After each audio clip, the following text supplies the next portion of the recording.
Namaskaram everyone, this is Vishwaksen and welcome to Vaka Talks, where we talk about mental health and emotional well-being in different kinds of relationships.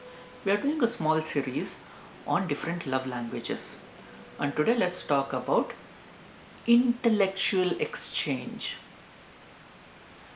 When a person feels loved or feels or experiences love through an intellectual debate where they talk about any particular thing, and they go deep in analysis, they go to and fro, exchanging ideas, and they bond over it. There is where people compose poetry together, where they write plays, and they they do comics. They make as as a commentary on the social society around them.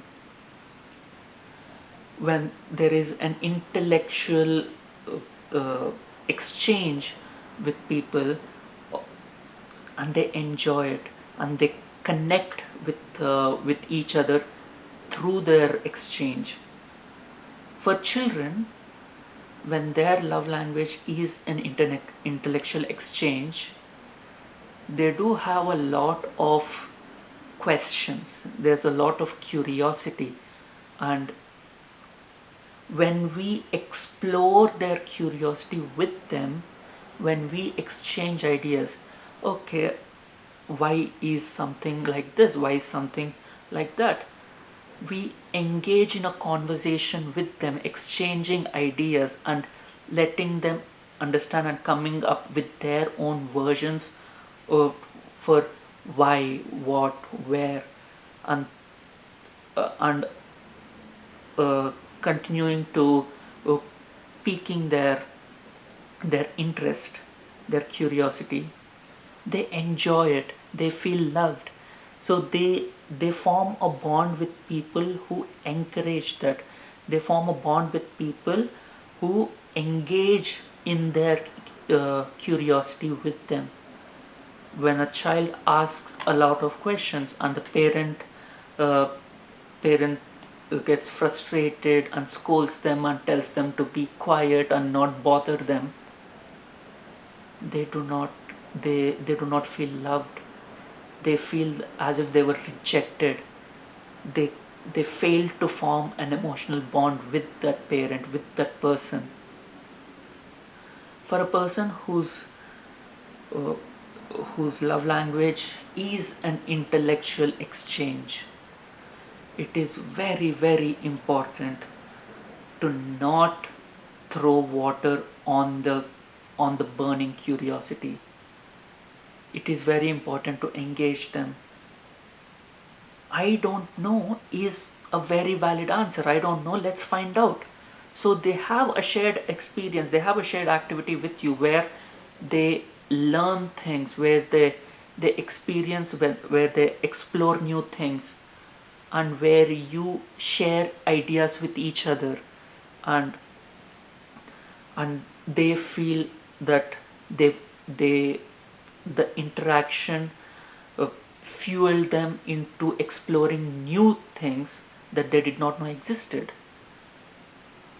In Raasleela, there's a lot of exchange of intellectual ideas. There's a lot of there's a strong understanding. There are people who had very deep knowledge in astronomy, in astrology, in chemistry, in food science, in different types of flower arrangements, in different patterns, in various fields, and they exchanged ideas. They shared their knowledge, and they were open to criticism and input from others, because it was healthy criticism. It was a safe space. They were not asked to sit down and not talk about their interest. They found someone who shared their interest. They had people giving them inputs. There were people who were exchanging recipes because they were interested in exploring how to make new kinds of food and new versions of food, uh, tweaking recipes and getting substitutes, what makes them better. And there are many different intellectual conversations.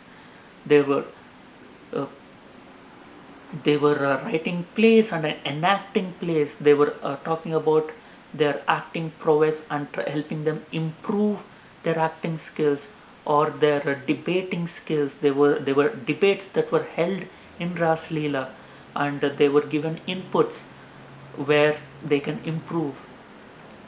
So this intellectual exchange, for people whose love language is intellectual exchange, they feel very energized when surrounded by people or when interacting with the person who uh, who sh- uh, who engages them in their intellectual pursuits. When our partner's love language is intellectual exchange, it is very important for us to learn about their topic of interest and ask them questions.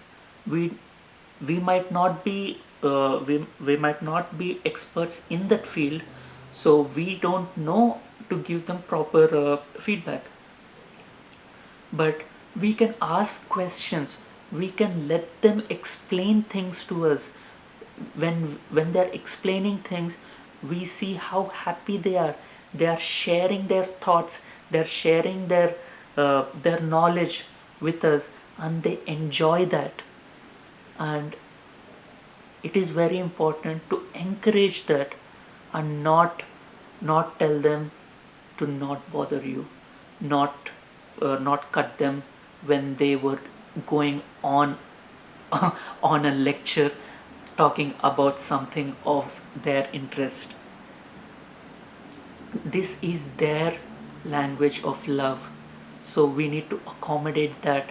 We need to show interest. We need to give them an area where they feel loved. When we let them explain things to us, when we engage in their intellectual curiosity, their their eyes shine, their face brightens up, and they can go on for hours only if we show the tiniest amount of interest. If you like my content, please hit the like button and share your experiences in the comment section below, and subscribe to my channel and hit the bell icon so that you get a notification whenever I post new content. Thank you.